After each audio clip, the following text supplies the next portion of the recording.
আসসালামু আলাইকুম রহমতুল্লাহি ওয়া বারাকাতুহু।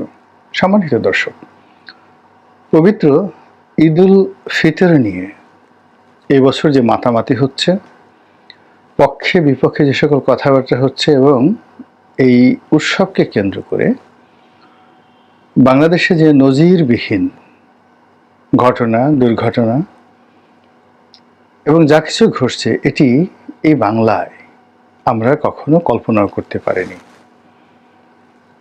ঈদের দিন সেই রাষ্ট্রীয় প্রযোজনায় শিল্পকলা একাডেমিতে নৃত্য, গীত, সঙ্গীত আয়োজন হবে। ইসলামী, কৃষ্টি এবং কালচারে এইরকম ঘটনা দেখিনি। কিংবা যারা কখনো নামাজ কালাম পড়েননি, ধাক্কা দিয়ে পশ্চিম দিকে ফেলে দিলেও যারা রাগ হয়ে পূর্ব দিকে চলে যেত, তারা দুনিয়ার যে কোনো জিনিস তারা খাবে, যে কোনো জিনিস তারা বলবে, কিন্তু লা ইলাহা ইল্লাল্লাহু মুহাম্মাদুর রাসূলুল্লাহ এই শব্দগুলো উচ্চারণে যাদের বাধা ছিল, যাদের মুখে রুচিতে এই সকল বক্তব্য আসতো না, এখন তাদের মুখেই দেখা যাচ্ছে যে ইসলামের অমীয় বাণী আমাদেরকে শুনতে হচ্ছে। নামাজ না পড়েও সামনের কাতারের মুসল্লি, আল্লাহ তাতে বিশ্বাস না করেও ঈদের অনুষ্ঠানের মেহমানে আজিম, সারা বছর রোজা রেখেছে কিনা, তারপরে শেষে অজু করেছে কিনা, পায়খানা পেশাব করে অজু করেছে কিনা, পানি নিয়েছে কিনা, এই সমস্ত যে কৃষ্টি এবং কালচার রয়েছে মুসলমানদের মধ্যে, তো সেই সকল কৃষ্টি এবং কালচার থেকে আমরা যাদেরকে খারিজ করে দিয়েছি যে এগুলো বাতিল, এরা আমাদের দলের না, এখন তাদের নেতৃত্বে অনেক কিছু হচ্ছে, নাটক, গান, বাজনা, সিনেমা, মানে অনেক কিছু হচ্ছে। তো এসব মিলিয়ে ঈদ, এবার যে ঈদ, ঈদুল ফিতর 2025 পুরো ঢাকা শহরকে রীতিমতো তোলপাড় করে দিয়েছে। বড় বড় মানুষ ঠাট্টা করার চেষ্টা করছে, এরকম ঠাট্টা আমরা কখনো দেখিনি। আওয়ামী লীগ নেই, কি ভালো একটা ঈদ হলো। আওয়ামী লীগের যন্ত্রণায় কি আমরা কখন ঈদ করতে পারতাম? আওয়ামী লীগ থাকলে চাঁদা দিতে হতো, এই বছর কোনো চাঁদা দিতে হয়নি। ছাত্রলীগের দাপট থাকতো এবং পাঞ্জাবির দোকানগুলো সব ছাত্রলীগ, যুবলীগে ভরপুর থাকতো। যুব মহিলা লীগের যে সকল মেয়েরা ছিল, তারা যেভাবে হাত ঝুলিয়ে, গাল ঝুলিয়ে শাড়ির দোকানগুলোতে দাপট দেখাতো, ওই দৃশ্য তো আমরা এবার দেখিনি। এবার যারা ঈদ করেছেন তারা সবাই একেবারে রীতিমতো সারা বছর রোজা রেখেছেন, নামাজ পড়েছেন, তসবিহ করেছেন, তাহলিল করেছেন, কোরআন তেলাওয়াত করেছেন, একেবারে জিন্দা ওলি। তো সেই জিন্দা ওলিরা আওয়ামী লীগের মতো দলের খপ্পর থেকে বেঁচে এই বছর একটি রীতিমতো বিস্ময়কর ঈদ উদযাপন করেছে। এরকম প্রচারণা এক পক্ষ করার চেষ্টা করছে। দ্বিতীয়ত, আওয়ামী লীগের যে দলগত হিসেবে আওয়ামী লীগকে যারা ফ্যাসিস্ট বলে গালাগাল দিতেন, তো তারা এই দলের সবাইকে যেভাবে শত্রু মনে করেন এবং এই শত্রুদেরকে যদি আবার এক পাত্র রেখে ওজন করেন, এই সকল বাংলাদেশের আওয়ামী লীগের শত্রুদের চাইতেও আওয়ামী বিরোধী শক্তির নিকট শেখ হাসিনার উপস্থিতি, তার নাম, তার কথা, তার বার্তা সব কিছু আরও বেশি অসহনীয়। প্রতি বছর ঈদ উপলক্ষে শেখ হাসিনার বাণী থাকে, ঈদ উপলক্ষে শেখ হাসিনার প্রশংসা থাকে, তার কর্মকাণ্ড থাকে। ঈদের দিন তিনি ঘটা করে অনেকগুলো কর্মকাণ্ড করেন। পুরো রমজান মাস জুড়ে একটার পর একটা ইফতার দেন, এতিমদেরকে তিনি দাওয়াত করেন, তারপরে শেষে সেই এতিমদের জন্য তিনি রান্না করে নিজের হাতে এতিমদেরকে খাইয়ে দেন। তো এটা অনেক লোকের ভালো লাগতো না, যে এটা কি ধরনের ন্যাকামি। একটা প্রধানমন্ত্রী, তার সাথে খাতির থাকবে আরেকটা দেশের প্রধানমন্ত্রীর, একটা রাষ্ট্রপতি, তার সাথে খাতির থাকবে আর একটা রাষ্ট্রপতির। কি সব এরা ফকির মিসকিন নিয়ে লাফালাফি করে সারাদিন, আর মিসকিনদেরকে, ফকিরদেরকে, এতিমদেরকে খাইয়ে দিতে হবে কেন? এ ন্যাকামি। তো শেখ হাসিনা এই যে ন্যাকামিগুলো করতেন, এই ন্যাকামিগুলো এবার আমরা দেখিনি। ডক্টর মোহাম্মদ ইউনূস তিনি এতিমদের সম্মানে কোনো ইফতারের আয়োজন করেছেন, কোনো এতিমকে তিনি জড়িয়ে ধরেছেন, তারপরে তাকে চুম্বন দিয়েছেন। অবশ্য তিনি চুম্বন দেন নাই, কিন্তু জামাতের আমির অবশ্য অনেক এতিমদেরকে তিনি চুম্বন করেছেন।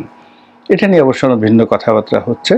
তো যাই হোক, এখন ডক্টর মোহাম্মদ ইউনূস যেহেতু শেখ হাসিনার জায়গাতে আছেন, তিনি এতিমদেরকে এইভাবে শেখ হাসিনার মতো করে দাওয়াত করেননি, কিংবা তার অনুগত সাংবাদিক, তারপর সাহিত্যিক, বুদ্ধিজীবী, প্রফেসর, তারপরে অর্থনীতিবিদ, রাজনীতিবিদ, প্রায় সবার সম্মানে প্রতিদিন গণভবনে এক একটি ইফতার করে তিনি রাষ্ট্রের অনেক টাকা নষ্ট করেছেন এবং পুরো রাজনৈতিক অঙ্গনকে একটা রমরমা ঈদের আমেজে পরিণত করেছেন। এই জিনিসগুলো আমরা এবার দেখিনি। ফলে কি হলো, অনেক রাষ্ট্রের টাকা বেঁচে গেছে। এখন সেই টাকা দিয়ে আরেকটা পদ্মা সেতু হয়তো করা যাবে। মাওয়া ঘাটে যেটা পদ্মা সেতু শেখ হাসিনা করে গেছেন, তার অ্যাগেনস্টে এখন মানিকগঞ্জে হয়তো আরেকটা পদ্মা সেতু করা যাবে এই রোজার মাসে শেখ হাসিনার এই অপচয় থেকে, যাকে বলা হয় টাকা রোধ করে। 2 নম্বর হলো যে এই রোজার মাসে কতগুলো বিষয়, ইলেকট্রিসিটি, তারপর শেষে বেগুনের অভাব, তারপরে পেঁয়াজের অভাব, এই বিষয়গুলো নিয়ে শেখ হাসিনা জাতিকে বিভিন্ন সময় কথাবার্তা বলতেন। তো আলু দিয়ে বেগুনি তৈরি করা, এই জিনিসগুলো বলতেন, যেগুলো এবার ডক্টর মোহাম্মদ ইউনূস বলেননি। তিনি তার মতো করে গিয়েছেন এবং চীন দেশে গিয়ে তিনি সেখানে বৈঠক করেছেন। এবং চীনে যখন তিনি ছিলেন, তিনি রোজা ছিলেন কি না সেটা বলতে পারবো না। এবং চীনের অনেক ঐতিহাসিক মসজিদ আছে বেইজিংয়ের, তিনি কোনো মসজিদ পরিদর্শনে গিয়েছেন কি না তাও বলতে পারবো না। ওখানকার বাঙালি কমিউনিটি, যেটা শেখ হাসিনা কোথাও গেলে বাঙালি কমিউনিটির সঙ্গে বসেন, তো তিনি সেখানে যারা বাঙালি কমিউনিটি রয়েছেন, বেইজিংয়ে রয়েছেন, বা তিনি যে শহরে গিয়েছিলেন সেই শহরে যে বাঙালি রয়েছে তাদের সঙ্গে তার কোনো যোগাযোগ হয়েছে কিনা বলতে পারবো না। তো সব মিলিয়ে সচরাচর ঈদকে কেন্দ্র করে গত 15 বছর ধরে শেখ হাসিনার জমানাতে যে সকল দৃশ্য হয় পুরো রমজান জুড়ে, সেটা যেমন হয়নি, আবার ঈদের দিনকে কেন্দ্র করে যা হয় তাও হয়নি। ঈদের দিনে শেখ হাসিনার সঙ্গে দেখা করতে যে পরিমাণ লোক গণভবনে যেতেন, তার 100 ভাগের 1 ভাগ লোকও এইবার ডক্টর মোহাম্মদ ইউনূসের সঙ্গে দেখা করতে যাননি। এবং ডক্টর মোহাম্মদ ইউনূস এই উপলক্ষে একটা চমৎকার ভাষণ দিয়েছেন। তিনি বলেছেন, ঈদ বা এই পবিত্র মাহে রমজান এটা এত গুরুত্বপূর্ণ যে এখানে কেবলমাত্র শুভেচ্ছা বিনিময় করলে হয় না, কোলাকুলি করতে হয়। তো তিনি সবার সঙ্গে কোলাকুলি করেছেন, একটা ব্যতিক্রম ধর্মী, এবং তিনি ছিলেন বেশ উচ্ছ্বসিত। তাকে বিজয়ী মনে হয়েছে, যথেষ্ট বিজয়ী মনে হয়েছে, আত্মপ্রত্যয়ী মনে হয়েছে এবং বিশ্বাসী মনে হয়েছে। ফলে ইউনূসের যারা ভক্ত, শুভানুধ্যায়ী, অনুরক্ত, তাদের বক্তব্য হলো যে শেখ হাসিনার অনুপস্থিতিতে একটা বিস্ময়কর ঈদ বাঙালি জাতি এবছর পালন করেছে, এবং আওয়ামী লীগের অনুপস্থিতিতে একটি উপদ্রবহীন, যেখানে কোনো উৎপাত ছিল না, পুরো রোজার মাস মার্কেটিং, তারপরে শেষে কেনাকাটা, দ্রব্যমূল্য সব মিলিয়ে একটা অসাধারণ একটা সময় পার করছে বাঙালি জাতি। এবং এই কারণে এই পবিত্র মাহে রমজান মাসে ডক্টর মোহাম্মদ ইউনূসের যারা শুভানুধ্যায়ী তারা আশা করছেন যে যেহেতু তিনি একটি ভালো ঈদ উপহার দিয়েছেন, এই ঈদের মাসে গিয়ে তিনি ইফতার করেছেন হতভাগ্য রোহিঙ্গাদের সঙ্গে, তারপর এই সময়টিতে তিনি অনেক বিদেশি মেহমানদেরকে বাংলাদেশে এনেছেন, জাতিসংঘের মহাসচিব সহ তিনিও বিদেশে গেছেন এই রোজা রেখে অনেক কষ্ট করে। তো কাজেই তার জন্য তো বেহেশতের টিকিট আল্লাহ জানে কোন অবস্থায় রয়েছেন, সেটা না হলেও জনগণের দোয়া করা তার জন্য একেবারে ফরজে আইন, অর্থাৎ আমাদেরকে দোয়া করতেই হবে।